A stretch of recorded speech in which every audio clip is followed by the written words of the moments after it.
Hey guys, welcome back to Green Fitness Systems. Today I just want to talk to you guys a little bit about playing and what movement really is. Okay, so if we think about playing, a lot of us say, okay, run around, tag each other, or play basketball or something like that.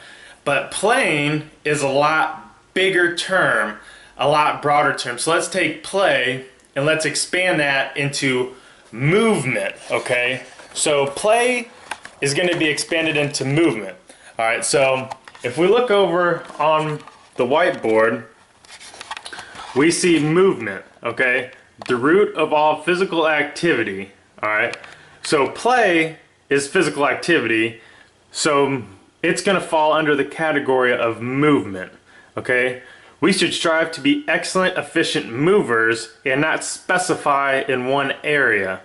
Alright, so movement to me equals live dynamically, live in the moment, live to move, live to play.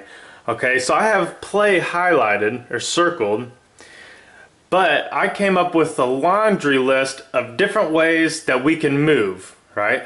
We can do locomotor movements, which would be what you see: leaping, skipping, hopping, sliding, running, walking, and galloping. Okay, some people prefer to garden, box, do yoga. They prefer to do balancing exercises or use the Swiss ball, the stability ball. Increase in flexibility, breathing, train different energy systems for conditioning purposes.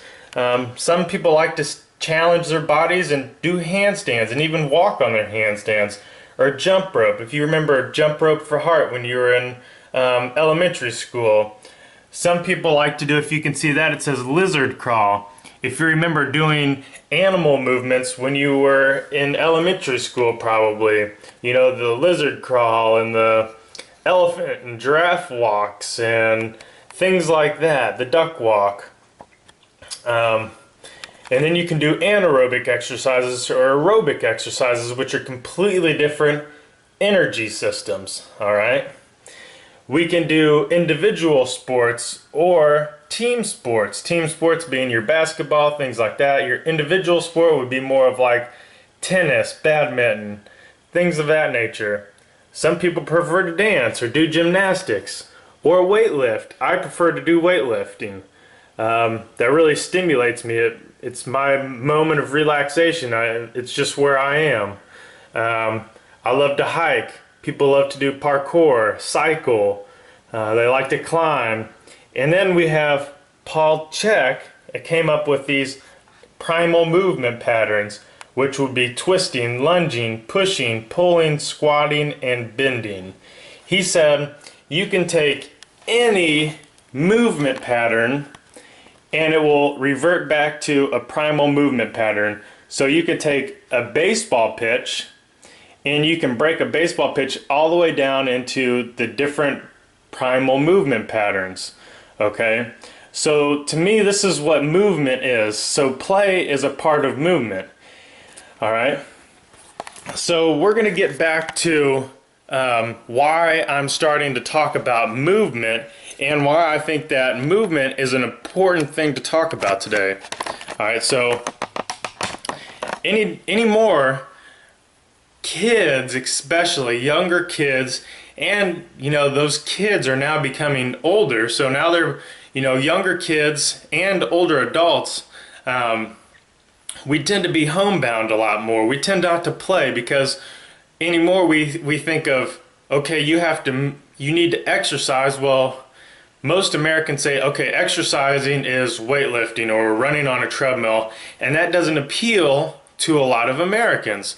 So how can we get more people to exercise so that we can decrease the health cost of this country? All right, so movement will probably you know, inspire a lot greater you know, population of people as opposed to just exercise, lift weights, run on a treadmill, because that doesn't appeal to everybody. Maybe dancing is your thing. Go out and dance 2 or 3 days a week. That's a lot of good movement. Some people prefer to cycle, or they prefer to hike, or you know, they prefer to do different types of movement. All movement is good movement. It's good for your body. It stimulates your mind. It relaxes your body. It helps you get stress out. It helps, the muscle movement, helps get blood flow. I mean, I could keep going on and on and on about why movement is such a good thing for our bodies. And I don't even have time, to go through everything I could talk about. All right, so if you have kids, I would hope that you would inspire them to exercise and maybe even exercise with them, because they would be more inclined to exercise if you did it with them. All right, so find something you enjoy and get out there and get it done. Just have fun, be creative, do something new, do something your kids like, teach them something new, and that's how we will improve the obesity rate. So we're going to decrease the obesity rate in this country. All right. The next thing I wanted to kind of talk about was why kids are starting to become more obese. Well, in elementary schools, instead of keeping it fun, a lot of research is coming out, because research, in my opinion, has destroyed schools as far as testing, and everybody's wanting to do all this analytical statistics on testing, and it's just destroyed the schools. Because schools are not a business plan, they're not a business type, it's completely different. All right, and people that are used to business are the ones that are controlling the money that goes to schools. So it's, that's a whole nother video. But anyways, we're getting so much research on how exercise is so good for young kids that we're turning physical education into weightlifting class, or running class, and things that not all kids love. Okay, I love weightlifting, and I'm a PE teacher, so yeah, there is going to be components of, calisthenics in my exercise class, my PE class, but you can't forget to let kids be kids. Let them have their imagination and come up with games, play games, because that's what's fun for them. It needs to be a class that they aspire to go to, they want to go to, and it's enjoyable for them, because some kids might only get 30 minutes a week of physical education, and they might not play outside. Maybe their neighborhoods are bad, or there's no kids in their neighborhood. There wasn't a lot of kids necessarily when I was growing up, but I played basketball almost every single day. The next thing is all the technology, all the graphics. It stimulates the mind so much that it's addicting to kids. Kids love iPads. They love playing the games. They love video games. Are video games bad? Not at all. We can tell by research that video games help eye coordination, hand-eye coordination. It stimulates the mind. It helps kids problem solve. It helps in a lot of ways, but it also keeps them homebound. It keeps them sitting. A lot of games like the exergaming, the games that you exercise, kids aren't into as much. Book reading. Books are great. It stimulates the mind. It helps people problem solve. It helps your literacy. It helps people, vocab and writing and all these other things. But there's an extent. Do we want kids to just play video games and read all day long?